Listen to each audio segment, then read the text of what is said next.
Welcome back from Maidan, this historic place here in the center of Kyiv, the ancient meeting place and the place where the revolution of 2013 and 2014 took place, the mass protest for Europe, the movement to join the European Union and to sign the trade agreement. Of course, you know, there's a debate. Was it for NATO? Was it for the EU? Was it for the trade agreement?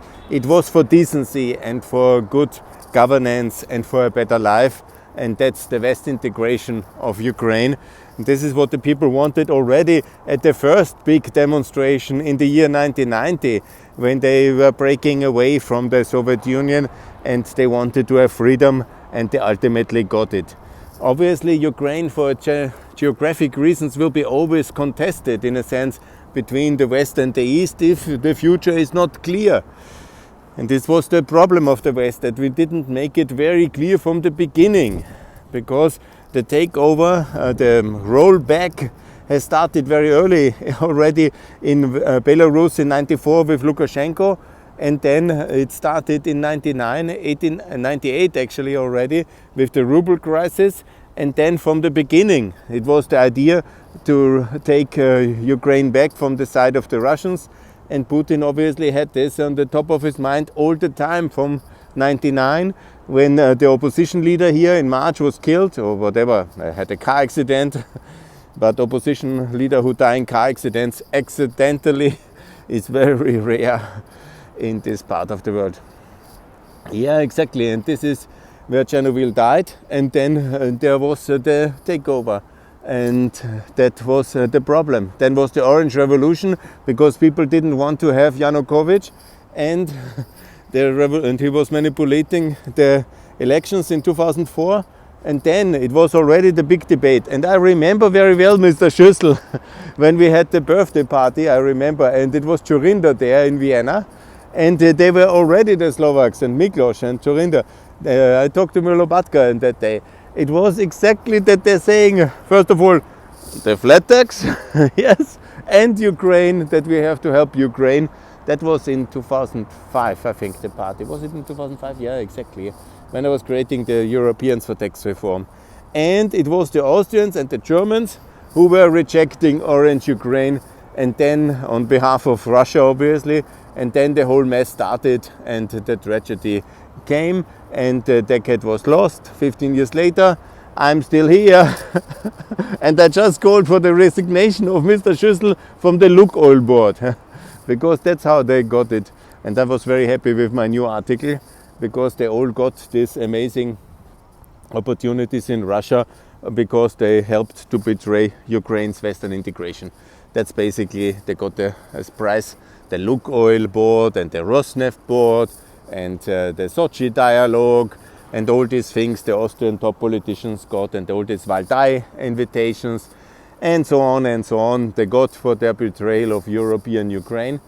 In the name of peace, neutrality and their own pocketbooks and wallets, they have betrayed this wonderful nation. But the people came back and they didn't want to be betrayed. And it cost exactly these victims, the Heavenly 100, the people who died between November 2013 and end of February 2014.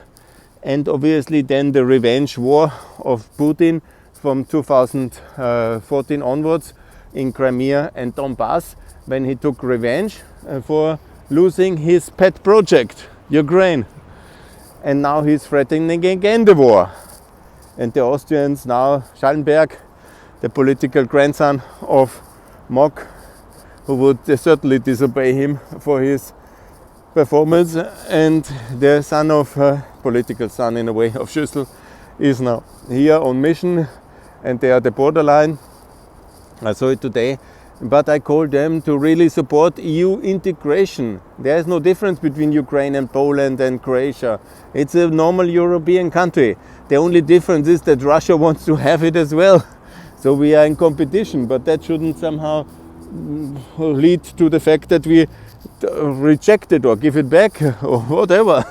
It's not Russia here. Make it very clear. And of course, Russia is a big country, has to be respected, sits already in the United Nations Council, has a NATO-Russia Council. It's not that Russia is somehow disrespected by anybody, only for their crimes they are disrespected, and that's how they should be as well.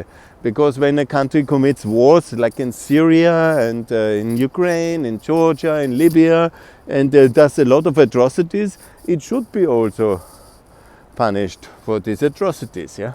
Because there was no human rights approach or freedom agenda in the Russian intervention in Ukraine, Syria, Georgia and Libya and other places where they sent the Wagner troops.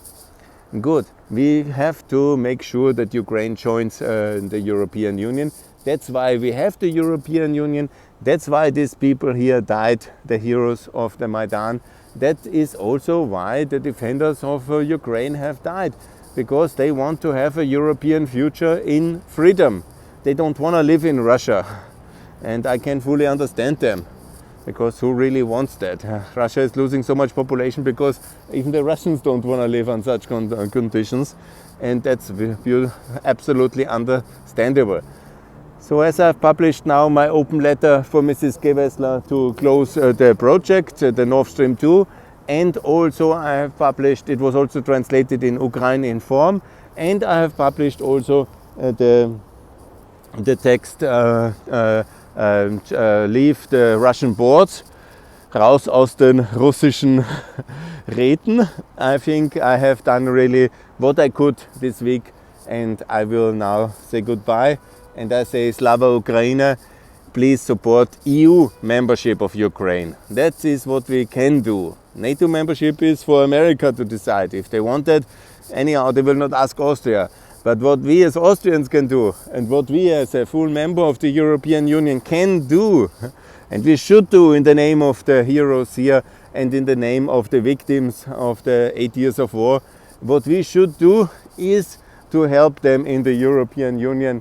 And this is what we can do, this is what we should do. And I call again on Wolfgang Schüssel, Christoph Leitl and Christian Kern and Ingrid Neisel and all the others who are sitting on these huge boards of Russian state corporates for no services but $500,000 of pay and a year, and they basically should, to be clear, resign. Leave that, because that's an aggressive power. You cannot work for an autocrat if you are a Democrat. You cannot do that in the case of such a threat level.